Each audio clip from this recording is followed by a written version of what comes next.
होंगे कामयाब, हम होंगे कामयाब, क्रांतिकारी वीर विचारक, महान चिंतक, समाज सुधारक, देशभक्त थे ये सेनानी, महापुरुष कर्मठ बलिदानी। हर एक कण में इनकी निशानी, समय सुनाए इनकी कहानी। इनके दिखाए पथ पे चलेंगे, जब इनका अनुसरण करेंगे। इनके दिखाए पथ पे चलेंगे, जब इनका अनुसरण करेंगे। तब ही अपने आर्य देश में हर एक क्षेत्र के परिवेश में होंगे कामयाब, हम होंगे कामयाब, हम होंगे कामयाब।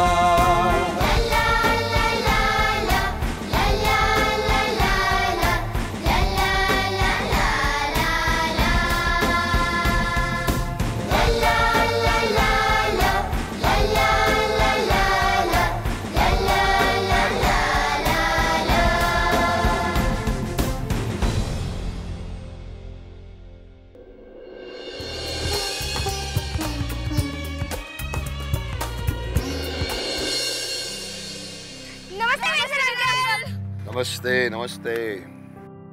हाँ, तो मैं कह रहा था कि तुम खेलने से नहीं थकते। थकने के और भी कई कारण हो सकते हैं, जैसे भोजन ठीक से ना लेना, भोजन समय पर न लेना, भोजन में प्रोटीन्स, विटामिन्स, कार्बोहाइड्रेट्स और मिनरल का ना होना। शाबाश, देखा, सभी जानते हैं। अरे खेलने से तो शरीर में उत्साह का संचार होता है, दिमाग तेजी से चलने लगता है, रक्त प्रवाह अच्छे ढंग से शुरू होता है और हमारा स्वास्थ्य भी बना रहता है। अरे वाह, तुम तो सब कुछ जानते हो। अभी ने तो सिखाया था मेजर अंकल। तो फिर इसे क्यों नहीं पता? क्योंकि ये नादान है। ये भी मैंने सिखाया? नहीं, ये तो हम पहले से ही जानते हैं। पहले से ही जानते थे कि ये नादान है? पहले से जानते थे कि तू नादान है। अच्छा, ये बताओ कि भारतवर्ष में सबसे ज्यादा फुटबॉल कहाँ खेला जाता है? बंगाल में। तो फिर ये भी जानते होंगे कि वहाँ पर बुद्धिमान व्यक्तियों की कमी नहीं है, जैसे कि गुरुवर रविंद्रनाथ टैगोर, बंकिम चंद्र चट्टोपाध्याय, सुभाष चंद्र बोस, शरद चंद्र चटर्जी, सत्यजीत रे। अरे बस बस बस बस। पर एक और नाम भी है जिसने अपनी मधुर वाणी से भारतवर्ष को दुनिया के नक्शे पर ला खड़ा किया था। स्वामी विवेकानंद। बिल्कुल सही। तो कार्तिक, इन सभी ने बचपन में कभी न कभी फुटबॉल का मजा लूटा था। पर अंकल, विवेकानंद तो सन्यासी थे। ये मुझे भी पता है भाई, पर तुम्हें शायद ये नहीं पता कि बचपन में वो भी छोटे हुआ करते थे, बच्चे। तो स्वामी जी बचपन से ही अपने स्वास्थ्य को लेकर बहुत जागरूक थे। फुटबॉल खेलना, घंटों कुश्ती करना, अपने व्यायाम करते रहना ये उन्हें बहुत पसंद था। शायद इसलिए उनका दिमाग बहुत तेज चलता था। अंकल, बचपन में उन्हें सब नरेंद्र नाम से बुलाते थे, मुझे पता है। अरे वाह, और क्या पता है? बस इतना ही पता है।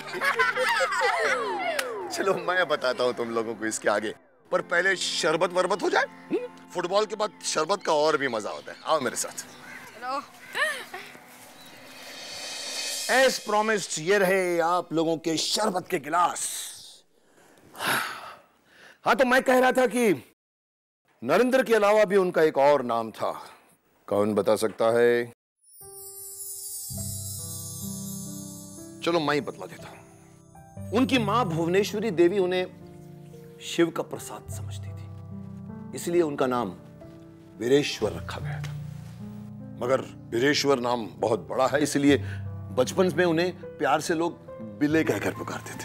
बिल्ले? मेजर अंकल, आपको ये सब किसने बताया? उन पर लिखी बहुत सारी किताबें पढ़ी हैं, तुम लोगों को भी पढ़नी चाहिए। बल्कि मैं तो यहां तक कहूंगा कि जन्म दिवस पर एक दूसरे को भेंट देनी चाहिए। महापुरुषों की जीवनी पढ़ने से ज्ञान बढ़ता है। बढ़ता है कि नहीं? जी अंकल। उनके जीवन के बहुत सारे पहलू थे। चलो मैं तुम्हें उनके बचपन पर बनी एक छोटी सी फिल्म दिखाता हूँ।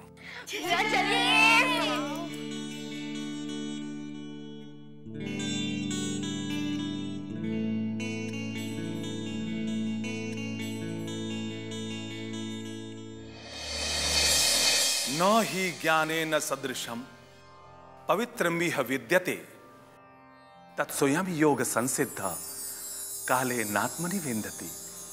बेटे नरेंद्र, पिछली बार हमने इस श्लोक का पाठ किया था।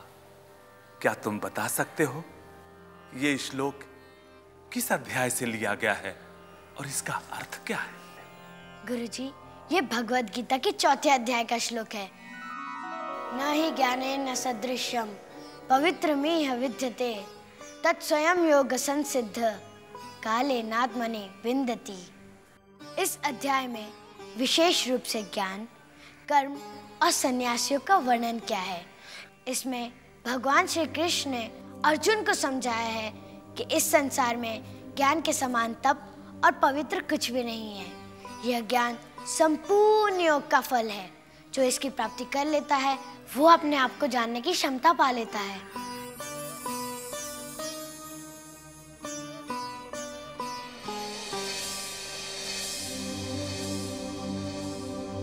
क्षमा करे गुरुदेव, अगर नौरेन ने फिर से कुछ बदमाशी कर दी तो मैं क्षमा मांगती हूँ आपसे। अद्भुत, अद्भुत। इस बच्चे की याद रखने की क्षमता तो आश्चर्यजनक है। माताजी, आपने इस बालक में बचपन से ही बहुत अच्छे संस्कार डाले हैं। इस छोटी सी उम्र में इसे तो गीता के श्लोक भी कंठस्थ हैं। इसे हम जैसों की क्या आवश्यकता। जीते रहो बालक, खूब नाम कमाओ, परिवार का नाम ऊंचा करो। इसमें ढेर पैसे थे, सोना था, चांदी थी। और फिर उसने सब जमा किया तो आदमी उठ गया। आदमी उसके धीरे धीरे पीछे पीछे जाने लगा। चोर आगे आगे जा रहा था। उसे नहीं पता था कि आदमी उठ चुका है। आवाज आई चलने की और उसने लॉकर का दरवाजा खोला और उसमें पैसे और सोने थे। उसने सोना लिया और पैसे लिए और वो जैसे जैसे चल रहा था आदमी उठ गया। नमस्ते गुरुजी। ठीक है, बैठ जाओ।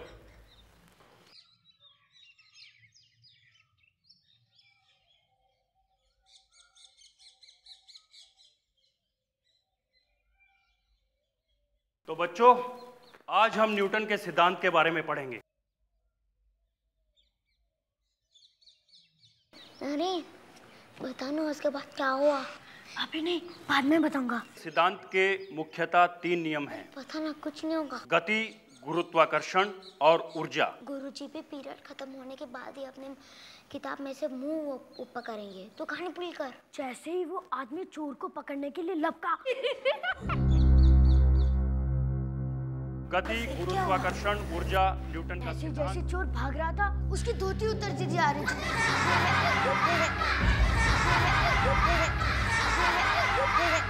क्या हो रहा है वहां? कौन बोल रहा है? नरेन, तुम बताओ मैंने अभी तक क्या पढ़ा? गुरुजी, आप न्यूटन का सिद्धांत पढ़ रहे थे। आपने पढ़ा कि न्यूटन के सिद्धांत के मुख्यतः 3 नियम हैं: गुरुत्वाकर्षण, गति और ऊर्जा। ठीक है, तुम बैठ जाओ। चलो जल्दी बताओ कौन बोल रहा था, वरना पूरी कक्षा को सजा भुगतनी होगी। जल्दी बताओ। गुरुजी, मैं ही इन्हें कहानी सुना रहा था। ये लोग तो केवल सुन रहे थे। मैं सब समझता हूँ। तुम इन सबको बचाने के लिए मुझसे झूठ बोल रहे हो। गुरुजी, मैं कभी झूठ नहीं बोलता। ठीक है, अगर तुम बोल रहे थे तो तुमने मेरे सवाल का सही उत्तर कैसे दिया? मैं एक साथ कई चीजों पर ध्यान केंद्रित कर सकता हूँ। ठीक है।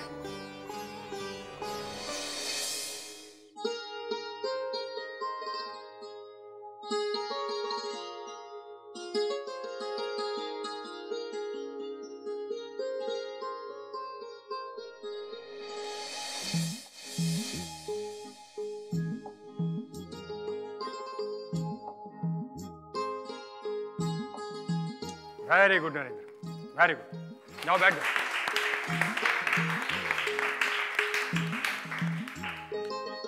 तुम सबको नरेंद्र से सीख लेनी चाहिए, समझे? गुरुजी, नरेंद्र को प्रश्न उत्तर में कोई नहीं आ सकता। तो ठीक है, नरेंद्र अगर मेरे एक प्रश्न का उत्तर दे दे तो मैं भी मान लूंगा। अमेरिका के स्वतंत्रता दिवस की तारीख कौन सी है? जी गुरुजी, 4 जुलाई 1776। अभी भी सोच लो, शायद ये गलत हो। नहीं गुरुजी, मेरा ये उत्तर गलत हो ही नहीं सकता। इतना आत्मविश्वास? जी, क्योंकि मुझे पता है कि यही सही है। मैं तुम्हारा शिक्षक हूं और मुझे लगता है कि ये उत्तर गलत है। पर मैं जानता हूँ कि मैं सही कह रहा हूँ।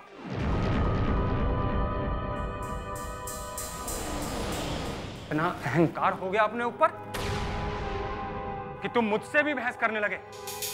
इसकी सजा तुम्हें जरूर मिलेगी।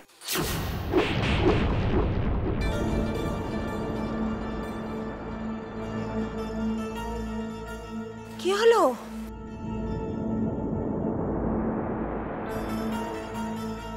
मुझे नहीं बताओगे? मैंने गुरुजी के प्रश्नों का सही उत्तर दिया, फिर भी गुरुजी ने मुझे सजा दी।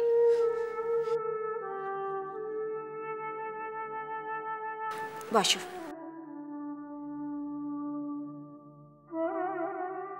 पर स्कूल में तो सारे गुरुजी तुमसे बहुत प्यार करते हैं,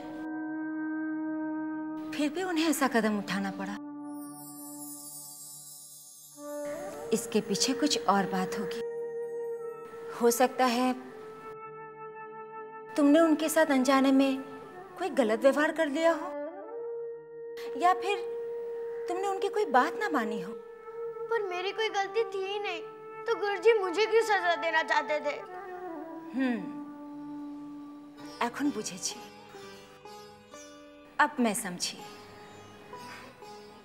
देखो नौरेन, कभी कभी हम बिल्कुल सच होते हैं और यही आत्मविश्वास हमारे व्यवहार को गलत कर देता है। नौरेन, सच्चाई पर अटल होना बहुत अच्छी बात है, खूब भालो बेटा। किंतु हमें ये भी ध्यान रखना चाहिए कि हमारी नम्रता कभी कमजोर ना हो जाए और हमसे किसी का अपमान ना हो जाए। हो सकता है नौरेन, अनजाने में ही सही तुमसे कोई ऐसी गलती हो गई हो। चलो ठीक है, जा हो गया, भूले जाओ। पर आगे से ध्यान रखना, दोबारा ऐसी गलती कभी ना हो, ठीक है? चलो তোমার হাতে আমি ওষুধ লাগিয়ে দিচ্ছি। फिर मैं खाना कैसे खाऊंगा? मैं जो हूँ तुम्हार माँ, मैं समझूंगी कि मेरा नौरेन आज से कुछ बरस छोटा हो जाएगा और मैं अपने हाथ से खाना खिलाऊंगी।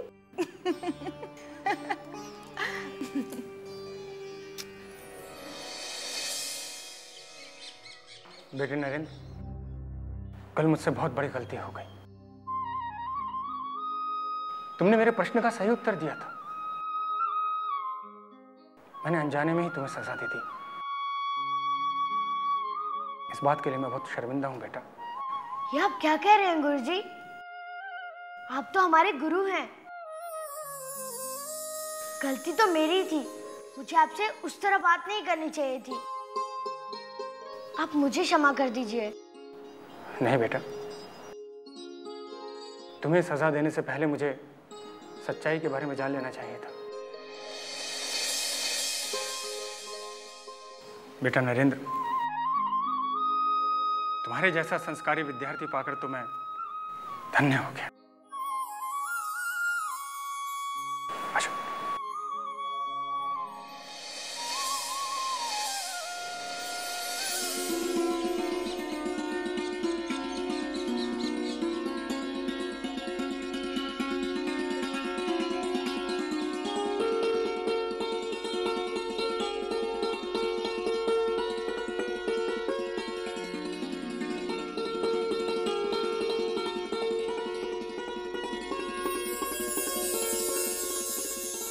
नरेन, लोटा को था?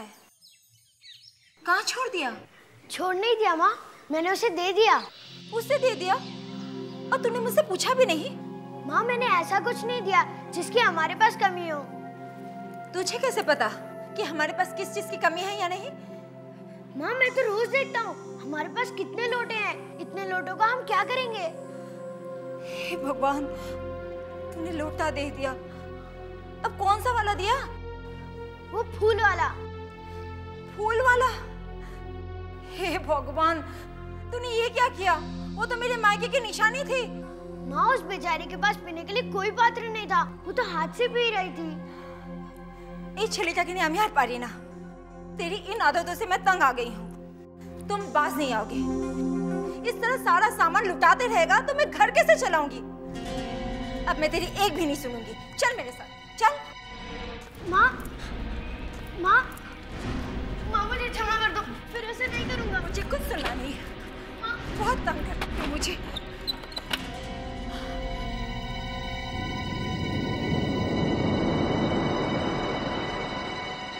যদি সতের সঙ্গে করতাম সঙ্গ রাখতেন গুরু।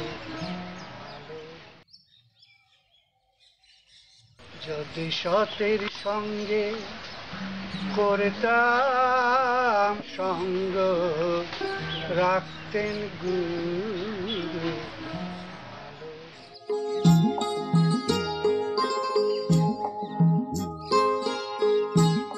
যদি সতের সঙ্গে করতাম সঙ্গ রাখতেন গুরু।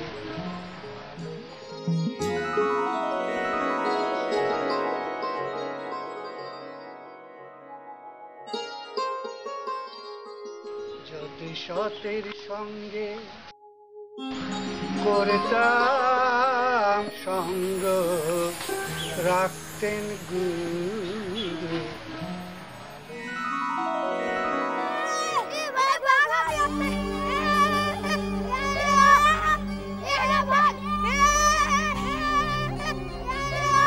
देखो बच्चों, शायद तुम्हें पता नहीं, यह पेड़ भूतिया पेड़ है। यहाँ पर भूत रहते हैं। बाबा, आपने खुद देखा है भूत को या दूसरों से केवल सुना है? मैंने उनकी खुसर फुसर जरूर सुनी है। खुसर फुसर?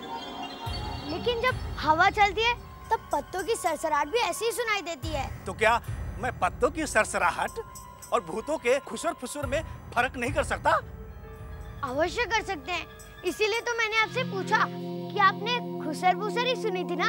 हाँ, मैंने खुसर फुसर ही सुनी थी। बड़े नटखट हो। चलो तुम लोग जाओ यहाँ से। जब भूत के चपेट में आओगे तब पता चलेगा। पेड़ पे भूत? नरेंद्र, तुम हंस रहे हो? अगर इनकी बात सच निकली तो हम सब फंस जाएंगे। चलो चलो घर चलते हैं। हट डरपोक कहीं का। अरे बिना परखे किसी भी बात पर विश्वास नहीं करना चाहिए। अगर ये बात सच होती तो हम लोग इतने दिनों पे यहाँ पर खेल रहे हैं ना, हमें भूत ने देखा या पकड़ा? क्यों नहीं? अरे ये सब बड़े लोग हमें डराने के लिए भूतों वूतों की बातें करते हैं। मैं तो सबसे ऊंचे तक जाऊंगा। जिसको डर लगे वो घर जाए, मैं तो जा रहा हूँ।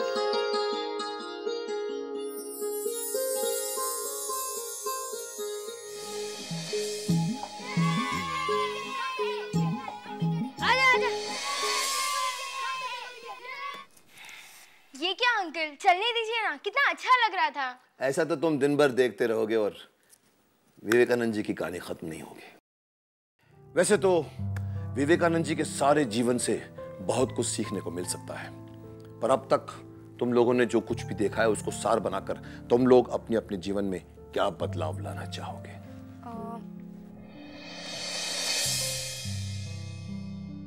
मुझे उनका दया भाव बहुत अच्छा लगा। मैं उसे अपने जीवन में लाने का प्रयास करूंगी। मुझे उनकी सच्चाई बहुत अच्छी लगी। मैं भी चाहूंगा कि मुझे चाहे कितने भी संकटों का सामना करना पड़े, अपनी सच्चाई से कभी नहीं हटूंगा। शाबाश बेटे। और तुम सूरज? खुद परख करे किसी चीज पर विश्वास करना चाहिए। मुझे उनकी ये बात बहुत भाई।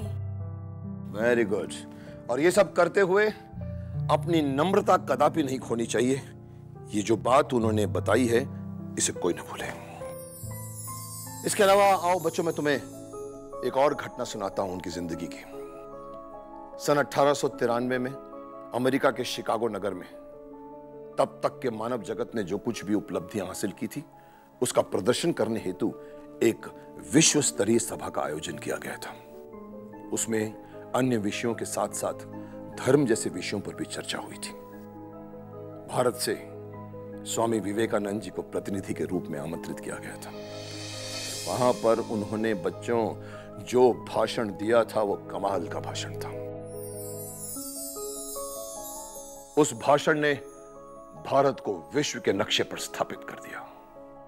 जहां लोग लेडीज एंड जेंटलमैन कहकर अपने भाषण की शुरुआत करते हैं, बच्चों वहां स्वामी विवेकानंद जी ने ब्रदर्स एंड सिस्टर्स कहकर अपने भाषण की शुरुआत की। अमेरिका के मेरे प्यारे भाइयों और बहनों, आपके इस उत्साह और आनंद देने वाले मैत्रीपूर्ण स्वागत के लिए मैं आपको धन्यवाद देता हूं। मैं सभी को सबसे पुरानी संस्कृति एवं धर्म की जननी की ओर से, सभी जातियों, प्रजातियों तथा सभी संप्रदायों की ओर से धन्यवाद देता हूं। जिस तरह से आकाश से गिरे हुए पानी से बनी छोटी छोटी नदियां अंत में सागर में जाकर मिल जाती हैं, उसी तरह मेरा धर्म भी सभी को अपने में समा लेने वाला है। वो सभी का आदर करता है।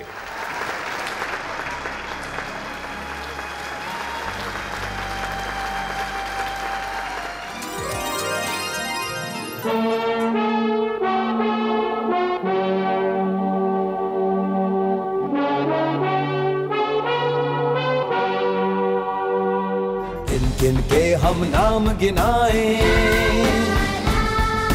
कितनी सुनाए शौर्य कथाएं। ये है वो इतिहास जो रच गए, चलते समय के दिल में बस गए। इनके कर्म को धर्म बनाकर, इस जीवन का मर्म बनाकर, इनके कर्म को धर्म बनाकर, इस जीवन का मर्म बनाकर, इनके दिखाए पथ पे चलेंगे, जब इनका अनुसरण करेंगे होंगे कामयाब, हम होंगे कामयाब, हम होंगे